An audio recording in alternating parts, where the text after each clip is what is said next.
श्री गणेशाय नमः. नमस्कार मंडळी. आज आपण पुन्हा एकदा श्री मनाचे श्लोक याचा अर्थ बघणार आहोत. आज आपण जो श्लोक निवडलेला आहे तो आहे 52 नंबरचा. कसा आहे तो श्लोक?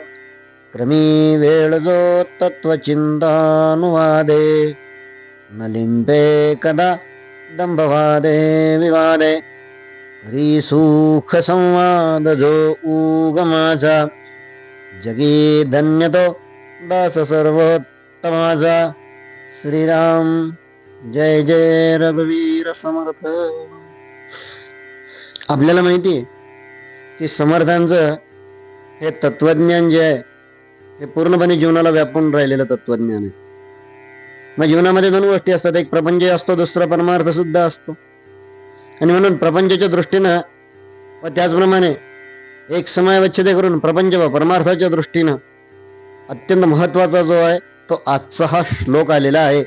यामध्ये आपल्याला जीवनाचं महत्त्व काय ते समजून येतं. आणि म्हणून ते काय सांगतात की क्रमे वेळ जो तत्वचिंतानुवादे. थोडंसं माणसाचं चिंतन असलंच पाहिजे कुठल्या तरी तत्वाचं, कुठल्या तरी. आणि क्रमी वेळ हा त्यांनी शब्द वापरलेला आहे. म्हणजे आपला जो वेळ आहे हा जास्तीत जास्त सत्कर्मी लागावा. आणि म्हणून खाली ते काय सांगतात, न लिंपे कदा दंभ वादे विवादे. कधी चिटकून नाही बसायचं, वादविवाद कधी दाखवायचा नाही, कधी अहंकार मिरवायचा नाही. पण आपल्या मनामध्ये त्या तत्वाबद्दल चिंतन त्याच्या मनान हे झालंच पाहिजे. आणि प्रत्येक वेळ जी असते ह्या वेळेमध्ये आपला अभ्यास क्षण सुद्धा वाया जाऊ देऊ नका, अशी समर्थांची शिकवण. तसं पाहिलं तर समर्थांनी या जीवनाचं इतका सूक्ष्म चिंतन समर्थांनी केलेलं आहे. त्याचप्रमाणे त्यांचं हे जे चिंतन आहे हे कसं आहे तर या 52व्या श्लोकामध्ये आपल्याला त्याची प्रचिती येऊन जाते. सत्पुरुष मिळालेला असताना की मोकळा वेळ कसा घालवतो, काय सत्पुरुष मिळालेला असताना म्हणजे सत्पुरुषाला जो मोकळा वेळ असतो तो कसा घालवतो हे समर्थ इथे सांगत असतात की तो नेहमी आपला वेळ तत्वाने चिंतन करण्यात व त्याचा अनुवाद करण्यात तो घालवत असतो. आणि म्हणून मोकळा वेळ माणसाने परमार्थ, अध्यात्म, तत्वज्ञान, ज्ञान, धारणा, साधना यांच्यात माणसाने त्याचा जास्तीत जास्त वेळ हा घालवावा आणि विचार करावा. परमार्थ, अध्यात्म यामध्ये आपण पूर्णपणे त्याचप्रमाणे त्यानंतर काही उपनिषद आहे, त्याचप्रमाणे रामायण आहे, महाभारत आहे, आपल्याकडे काही पुराणांची सुद्धा निर्मिती झाली, त्याचप्रमाणे काही संतांचे चरित्र सुद्धा आपल्या समोर आहेत.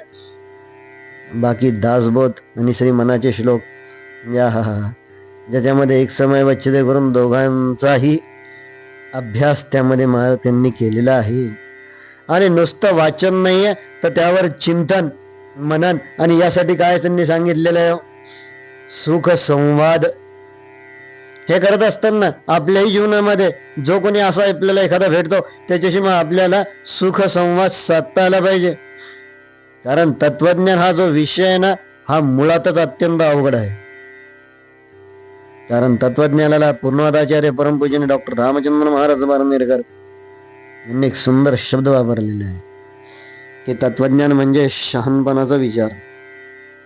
पण त्यांनी हेही सांगितलेलं आहे डॉक्टर रामचंद्र महाराज बारनेरकर यांनी की हे तत्वज्ञान त्या त्या काळात म्हणून जन्माला येतं, काळाची गरज म्हणून ते तत्वज्ञान निर्माला येतं. काळाला त्याची गरज आहे, त्या तत्वज्ञानाची काळाला गरज आहे.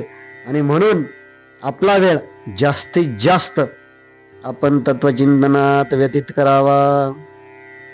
कोणाशी आपल्याला दंभ करायचं नाही, कोणाशी आपल्याला वादविवाद करायचा नाही. प्रत्येक जण आज आपण जगामध्ये बघतो अनेक प्रकारचे पंथ आहेत, अनेक प्रकारचे धर्म आहे, अनेक प्रकारच्या जाती संस्था आहेत. प्रत्येकानं स्वतःच्या जीवनासाठी आचरण पद्धती त्यांनी लावून ठेवलेली, त्यांच्या दृष्टीनं ती बरोबर आहे. आता जसं आपण हिंदू आहोत, आचाराने बांधलेलो आहेत, पण विचाराने बांधलेलो आहे का? पण इतर धर्मीय कसे आहेत ते विचाराने बांधलेले, आचाराने ते मुक्त आहेत. आज मी जरी म्हटलं की समजा एखाद्या वेळेस देव नाहीये, पण तरी माझ्या घरामध्ये मी गणपती बसवेल, मी दिवाळी करेल, मी दसरा करेल. कारण काय, ते आचरण आहे ना, आचरणाने मानलेलं गेलेलो आहे. पण विचाराने आम्ही मुक्त आहे. पण इतर धर्मीय हे विचाराने बांधलेले आहेत का? इतर धर्मीय हे विचारांनी बांधलेले, आचरणाने ते मात्र मुक्त आहेत. आणि हाच एक खूप मोठा फरक आहे. आणि मग याचंच तर चिंतन, याचंच तर म्हणून आपल्याला करायचं. आणि मग समर्थ आपल्याला याचीच तर जाणीव करून देतात की करी सुख संवाद तो उग माझा, करी सुख संवाद जो उग माझा. मग उगम म्हणजे काय? या विश्वाची निर्मिती काय झालेली? का त्या भगवंताला एवढे अवतार घ्यावे लागले? का घ्यावे लागले? दुष्टांचा नाश करण्यासाठी, दैत्यांचा नाश करण्यासाठी. बरोबर आहे ना? मग आजच्या या काळातले दैत्य दुष्ट कोण आहेत? यांचा विचार कधी करायचा? तत्वचिंतन आम्ही कधी करायचं? समर्थांच्या कार्याचा अभ्यास आम्ही कधी करायचा? कुठल्या प्रकारचं कार्य समर्थांनी केलं, त्यांच्या शिष्यांनी केलं, ह्याचा अभ्यास आम्हाला करायचा.